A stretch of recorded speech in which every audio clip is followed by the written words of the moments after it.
¿Qué más desafíos os habéis enfrentado con la edición y el montaje? ¿Hay alguna anécdota que queráis contar? Con el montaje yo creo que el montaje igual ha sido lo más cómodo, ¿no? Para mí, como una anécdota así como entre bambalinas, podría decir que gracias a Dios que hoy en día tenemos estos medios digitales que para bien o para mal nos dejan hacer tantas cosas. Y es que en el audio, obviamente nosotros íbamos solo con la pértiga, con la boom, pues, o sea, una pista, es decir, no teníamos dos boom, corbateros escondidos, no, entonces era muy guerrilla y muchas veces se ha trabajado audios que realmente se recoge un trocito de otra escena para colocarlo, ¿no? O sea, de otra escena, de otra toma, quería decir, para colocarlo en la que hemos utilizado, para hacer ahí un truquito, porque muchas veces ya no es lo típico, dicen, pasa un avión, y digo, no, el avión no pasa, no hay problema, porque si el avión pasa yo lo escucho en directo. El problema es cuando así, un golpecito chiquito, una fricción mínima, se traslada y dices, jo, es que esto no lo puedo dejar así. Y obviamente el audio no va a ser el más profesional del mundo, pero dentro de lo posible no puedo evitar, o sea, tengo que evitar que haya ese tipo de errores y muchas veces ha sido recortes. Eso ha sido igual lo más gracioso para contarlo, no para hacerlo, pero el trabajo más meticuloso en montaje, ¿no? En edición.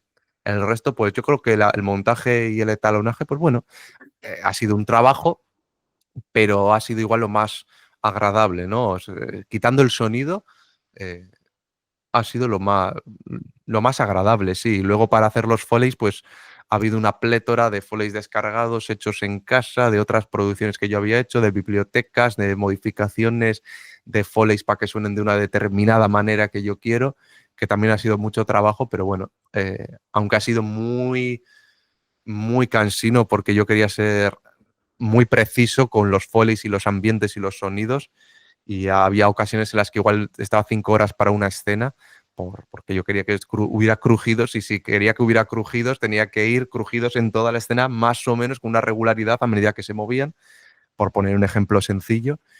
Pero sí, yo creo que quizá lo de los audios sería lo más particular, ¿no? Lo que dices, joder, qué cutre suena contarlo, ¿no? Pero es la realidad, y es una de las cosas que he tenido que hacer para intentar elevarlo lo máximo posible. Y se me ocurre ahora, escuchándote, ¿hiciste algún doblaje?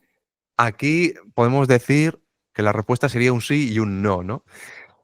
Hicimos doblaje preventivo en escenas en las que, no por ruido, que también, pero sobre todo por distancia hacia la boom, porque un plano con panorámica, yo sabía que el operador de boom, que no lo era, si yo no lo soy, pues el actor menos, o por altura o por lo que sea, no lo iba a haber sacado bien, imposible, o porque simplemente lo estaba escuchando y yo decía, no, aquí no.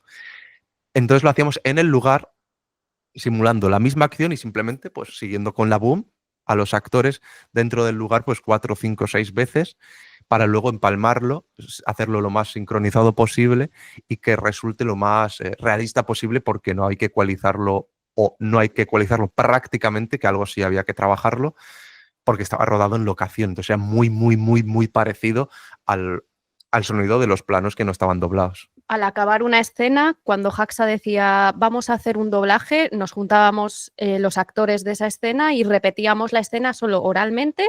Bueno, si había ruido de abrir bolsa de patatas, lo abríamos, pero para que la pértiga pillase bien el audio y hacíamos eso un par de veces cuando una escena Haxa pensaba que quizá el sonido no había sido tomado de forma tan fidedigna en el recorrido de la escena. Lo previste antes y lograste que en el día del rodaje hacer una pausa para grabar esos audios que te quedaban dudas. Sí, eso lo hacíamos al final cuando ya habíamos grabado todo, porque la luz era primordial. Entonces sabíamos que el sonido no iba a cambiar, ¿no? No iba a ser dependiente del sol, así que era lo último. Y no lo hacía siempre, pero sobre todo cuando había momentos en los que yo tenía unas graves dudas, ¿no? De si iba a haber quedado bien, lo hacíamos, ¿no? Sobre todo dependiente de cuando había un movimiento de cámara o de los actores que iban para un lado, para otro, para acá, digo, o se sentía directamente o lo intuía, y dije, en otras producciones, el último largometraje que hice, tuve que doblar alguna cosa, no quedé nada contento porque obviamente no tengo los conocimientos, ya no los medios, los conocimientos sobre todo para hacerlo bien, porque contrasta muchísimo con el audio original y real. Y dije, no, aquí vamos a intentar hacerlo de la mejor manera.